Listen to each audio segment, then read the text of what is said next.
Welcome to the All-Star Planning Podcast. My name is Kelsey, and this is the place where I talk all things teacher lesson plans. Today, I'm so excited. We are talking about what I think is probably the most important part of the All-Star Planning method. And the best part is that it's also the simplest. Are you excited yet? Okay, so we're talking about numbering your lessons and having a coding system to your lessons. So here's the deal. I think that you need a coding system, and I think it needs to be just a touch more sophisticated than numbering your lessons 1 through 150. And no, it's not 1 to 180. I talked about that. I believe it was episode 2 of the podcast called Getting Your Curriculum on a Calendar. You don't have 180 teaching days. You can go back to that episode, learn more about why I say you don't have 180 days. But if you haven't listened, go listen. And if you have listened, I'm reminding you again, you do not have 180 teaching days. Please don't make that mistake.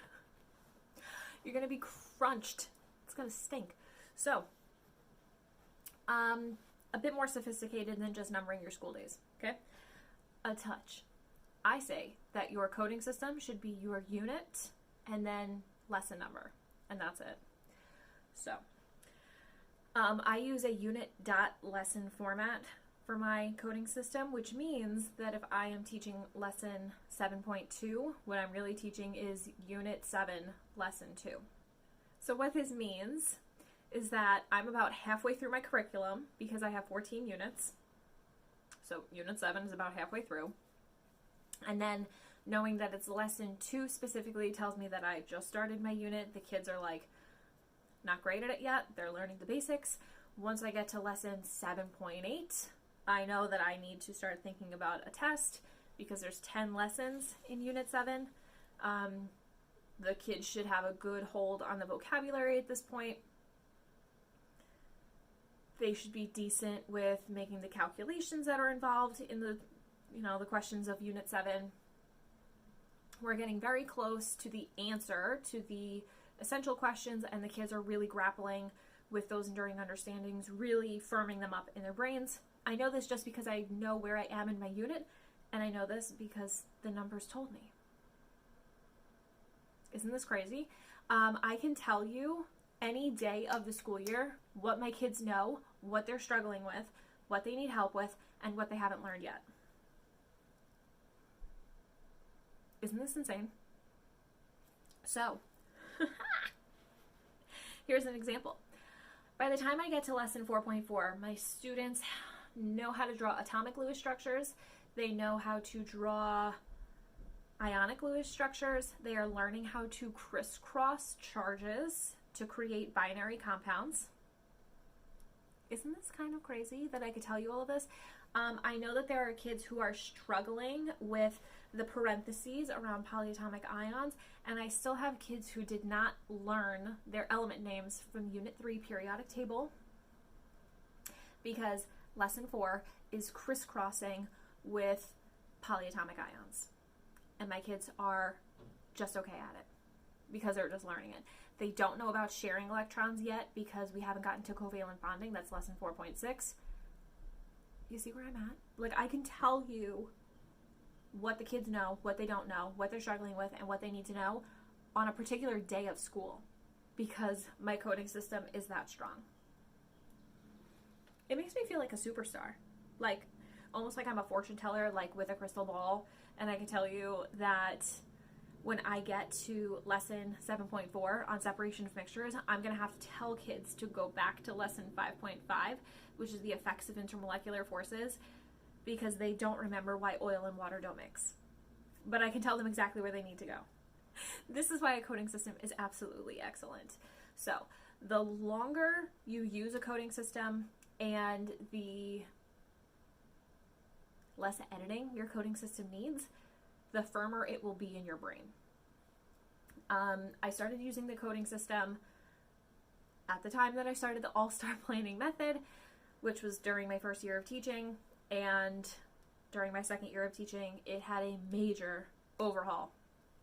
I think I've talked before about how when I looked at my lessons and my units, Unit 2 later became Unit 7, so major shifts in my brain at that point. But now, because I've been, using the same coding system for a while, the codes haven't changed very much. My brain has accidentally memorized all of the codes just because I use them so often and so consistently through everything. It's kind of the same way I've accidentally memorized a lot of the periodic table. The same thing will happen with your coding system. Trust me. So, you may be asking, Kelsey, where do I use this coding system? The answer is everywhere. Plain and simple, it's everywhere. You need to put them on your lesson plans, on your unit plans, on the worksheets you give your kids, on the note sheet you give your kids, on your calendar, in your plan book, in Google Classroom. Anywhere you are doing anything, you need the coding system.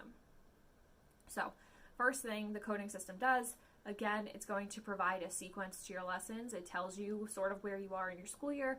It tells you where you are in your unit. It tells you how far or close you are to a test, an assessment, a quiz, etc. Second thing it does is that it is going to provide flow. So what that means is that, let's say you're a math teacher and you're teaching graphs. You want to teach graphing lines, like straight lines. Then you want to do parabolas. Then you want to do sine and cosine lines. Then you want to do circles, right? Maybe you're just doing graphs. That's fine. Maybe you would have a better flow.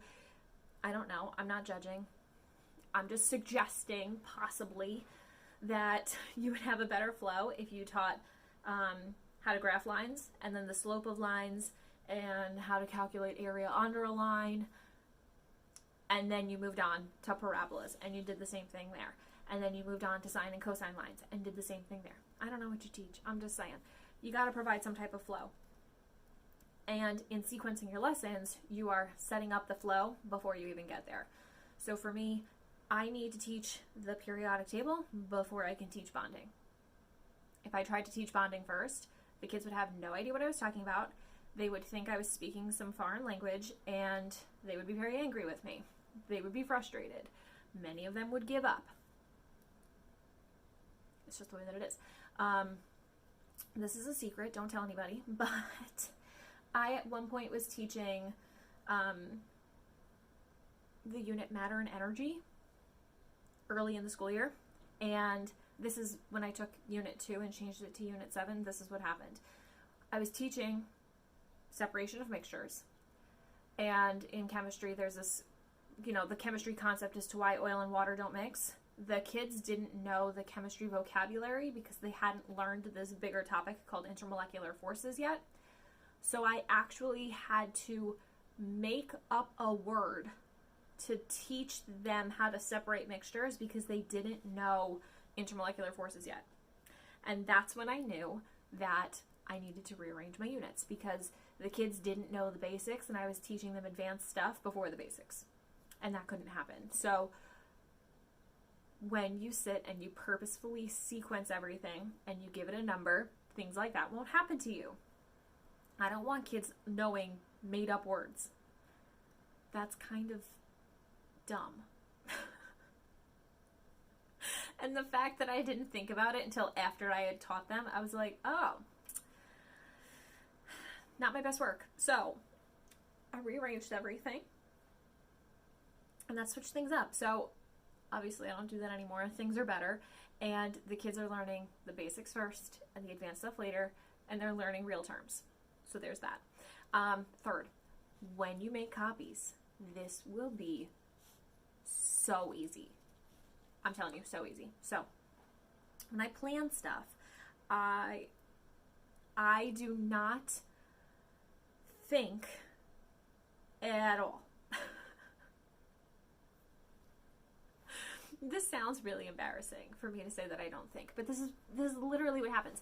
On my calendar, I will see that Monday, Tuesday, Wednesday, Thursday, Friday, I am teaching Unit 6, Lesson 3, 4, 5, 6, 7, right? When I go to the copy room, I just have to remember to copy everything from 6.3 to 6.7, done. When I have to go back and file my originals, they're already numbered, so I don't have to think about that. When I'm putting out copies for the kids, I look at the calendar and say, okay, today is 6.4, So I just put out everything that has a 6.4 on it. I tell the kids, today we're doing 6.4. When it comes to their interactive notebooks, they're pasting 6.4 after 6.3. Are you seeing this? I don't have to think about anything because I already did all the thinking. So everything about Paperflow, so much easier. When it comes to grade books, I'm telling you, like 6.4 classwork, so easy. I don't have to think about what the assignment was. I just have to know the number. If a kid's missing it, I say, go flip in your book and go find the worksheet for 6.4. I don't have to think that that's the mole concept. That's when we calculated gram formula mass. There should be a bunch of graphs, charts on it. I don't have to think about that. I just tell them go look for 6.4 and that's it.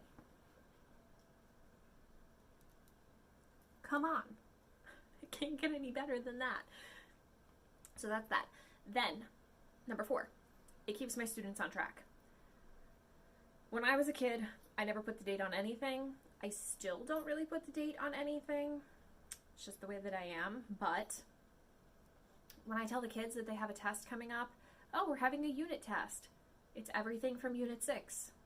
They can just flip through their notebook and their binder, folder, whatever, find everything that's 6 points something and study that. If I were having a quiz on gram formula mass, then I would tell them, we're having a quiz on the stuff you learned in 6.4. And then they just find everything with 6.4 and boom, it's done. You call a parent and you can tell them that the kid is missing these assignments or the kid is struggling with these topics. And if you put that stuff everywhere, it's very easy to communicate who's missing what, who needs help with what. It's just so easy. It's so easy, especially if you have to co-plan or you're co-teaching. Just having a number system, especially like me, at some point I had a co-teacher that was a previous English co-teacher and didn't really know chemistry. Very easy to keep her up with everything because the coding system just made it super simple. Last thing, like I said, parent communication. When you have issues with students who aren't understanding something or are missing work, or you have a kid who's in danger of failing, which is the worst phone call to make, you can tell the parent, hey, on Google Classroom, the kid can be studying everything from Unit 6. It's labeled Unit 6, the header is Unit 6, everything in their notebook is Unit 6. Super easy. Oh, I forgot to mention, for interactive notebooks, I have an entire blog post about my unpopular opinions about interactive notebooks. Basically, the whole thing is that people make them out to be something way more complex than they need to be. Does that make sense? I'm a keep it simple kind of girl. So I'll link the blog post if you want to read all of my unpopular opinions, but I think the most important one was the table of contents. I'm not a table of contents type of person. There are some people who do the interactive notebook and they'll say page 12 is significant figures, math with significant figures, right? Instead of doing that, I just say it's lesson 1.6. And I don't even outline every individual lesson. I only outline my units in my table of contents. And I make it optional if kids want to number their book. It's just something that I do. So for me, with interactive notebooks specifically, when I'm teaching a complex lesson that the kids need like prerequisite skills for, I'll redirect them, like flip back to lesson 5.5 to get more background information on this topic. And that really works, instead of trying to remember what page number everything is and then tell the kids to go back to a specific page number. That's just, it's too much work for me. Not only that, some kids write big, some kids write small, some kids just flat out skip pages in the book. You'll have a kid who's numbering all the pages and then accidentally skips a page, so there's a big blank page in the book, or they get distracted and they number 27, 28, 29, and then instead of doing 30, they jump straight to 40. And then the whole book is numbered wrong. I can't deal with it. So instead, we just stick to the coding system. So, if you haven't thought about coding your lessons yet, I highly recommend it, because once it's done, it cements in your brain that there is a process, there's a sequence, there's a reason why you're doing what you're doing. It makes photocopies easier, it makes kids studying easier, it makes interactive notebooks easier, it makes parent communication easier. I don't have a downside other than it's going to take a tiny bit of work. But it's a tiny bit of work that saves you a lot of work later. So that's my 2 cents. If you haven't already, I would love for you to sign up for the All-Star Planning Masterclass. It is a free masterclass. It tells you like the 5 big pieces of the planning process that I use. It's available at plan.kelseyreevy.com in case you are interested. If you're watching this on YouTube, you can find it in the video description link. Again, I am going to link that blog post on popular opinions about interactive notebooks, and subscribe to the podcast so you don't miss anything else. They come out on Tuesdays. So that is all. Talk to you soon. Happy planning.